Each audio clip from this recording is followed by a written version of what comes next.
Bonjour, nous sommes le mercredi 24 avril 2024 et je vous propose, une fois n'est pas coutume, d'entendre sur LCI un ancien inspecteur de la DST, Jean Lucas, qui perturbe un peu notre intervieweur parce qu'il ne va pas dans le sens, évidemment, de la doxa qui consiste à dire « Ah, les méchants Russes, ah, les méchants Poutine, ah, c'est des méchants ». Et les pauvres Ukrainiens, et nous, on est tout à fait innocents, nous, on est des victimes, eux, ce sont les envahisseurs, et les Ukrainiens sont les envahis, sauf que ils savent très bien, les gens instruits déjà, renseignés, comme l'est ce monsieur, savent très bien que Poutine n'avait pas le choix, et c'est ce qu'il sous-entend, vous allez voir dans la vidéo.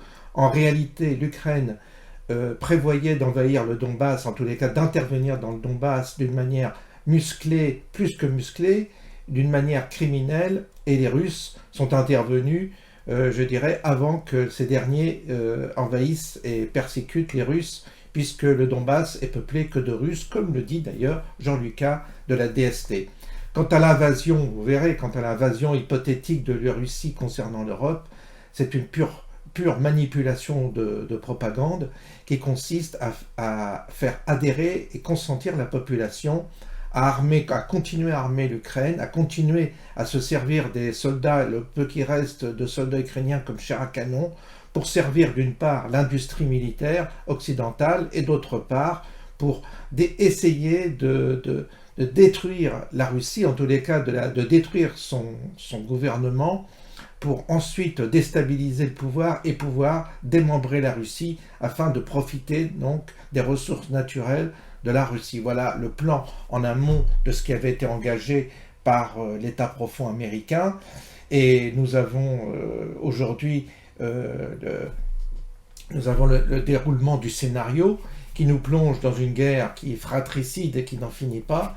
Alors ce monsieur de la DST ne sera pas réinvité sur LCI, ni sur BFM et compagnie, puisque évidemment son discours ne va pas le sens de la doxa. Mais ça vaut le coup d'écouter ces gens-là pour asseoir, en tous les cas, nous, notre argumentation dite complotiste, alors que nous sommes plusieurs à savoir ces questions-là, mais qu'il est très difficile, au-delà de notre petit cercle, de convaincre les autres, parce qu'ils sont tous lobotomisés par LCI, par BFM, par TF1, par tous ces médias de propagande qui consistent justement à manipuler les opinions publiques, à les faire adhérer à la politique va-t-en-guerre de nos dirigeants. Voilà, bonne écoute.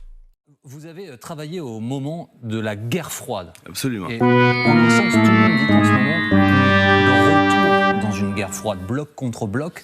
D'ailleurs, Vladimir Poutine fait sans cesse valoir l'Occident, l'OTAN. Est-ce que vous l'analysez comme ça aussi? Pas vraiment. La guerre froide, elle est terminée. La guerre froide, c'était à l'époque où la Russie c'était l'Union soviétique, un pays communiste, menaçant, avec une très forte armée dont certains pensaient qu'ils allaient envahir l'Europe. C'était une menace qui, à mon avis, était bien exagérée, en fait, mais qui permettait, par exemple, à des pays occidentaux de justifier des budgets démesurés d'armement, ce qui entraînait une industrie très florissante. Tout ça, petit à petit, on s'est aperçu finalement qu'il n'y avait pas de menace réelle d'envahissement de l'Europe par l'Union soviétique. Donc elle serait paradoxalement, vous nous dites en creux, plus forte aujourd'hui, cette menace, qu'elle ne l'était à l'époque? Je ne pense pas. Je ne pense pas parce que je ne crois absolument pas que la Russie a l'intention d'envahir l'Europe. Pas du tout.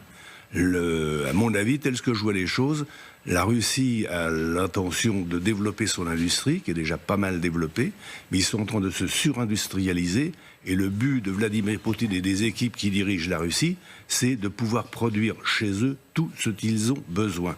C'est clair. Ils ne veulent plus avoir besoin de l'Occident et de dépendre de l'Occident. Alors, ce que l'on voit avec cette guerre, cette invasion totale de la Russie en Ukraine, c'est le formidable, si on se place de leur point de vue, travail de leurs espions, pour le coup, qui sont partout. Certains ont été arrêtés en Allemagne encore récemment. Est-ce que c'est ancestral? Poutine est un ancien du KGB, c'est un ancien du renseignement. Est-ce qu'il y a comme ça une lignée depuis ce que vous aviez connu jusqu'à maintenant? Alors, j'ai pas sur cette question la vue que beaucoup ont. Il faut lire les géopolitologues américains, Mackinder, Speakman, Brzezinski. Il est clair qu'il y a de la part des USA une volonté de contenir le containment de la Russie. Et la guerre en Ukraine, alors effectivement, l'armée russe a envahi l'Ukraine, c'est clair. Mais elle avait des raisons de le faire pour cela. Il y a beaucoup de spécialistes qui l'expliquent. Lisez, écoutez Jacques Beau, par exemple, il explique très bien ça. Il a fait un livre sur la situation en Ukraine où il explique très bien qu'en fait, la Russie a attaqué parce que l'armée ukrainienne s'apprêtait à rentrer au Donbass. Donc les choses sont beaucoup plus compliquées qu'il n'y paraît. Et quand on dit que la Russie a envahi l'Ukraine... Bah, c'est un fait, hein. Elle a pris des territoires qui n'étaient pas à elle. C'est un fait, mais c'est un territoire qui était rempli de Russes. Hein.